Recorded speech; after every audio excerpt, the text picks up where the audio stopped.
I had to stop and see the train wreck.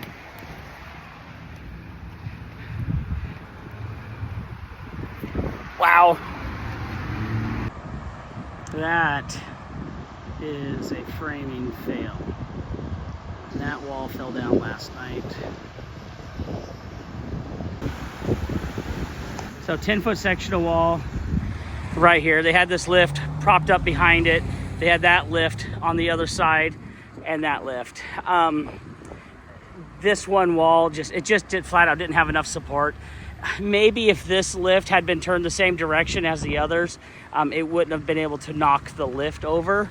But holy cow. Imagine the amount of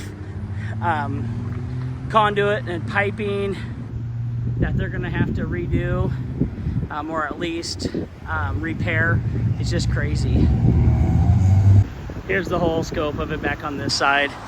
So you just see that whole exterior wall just toppled, lift and everything. You can see on the bottom, on this sill plate, there's no nails on the face of the sill plate. And there's no nails sticking through, well, maybe a couple of them, sticking through the plywood. So they didn't have the plywood shear nailed down to that sill plate yet. That could have helped a little bit maybe. But you can see right here, it just started to tear that sill plate up a little bit.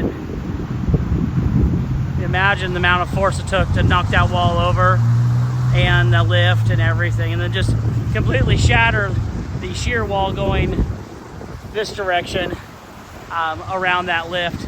Just crazy. Bad day for the framers tomorrow. Woo! Repairing all that.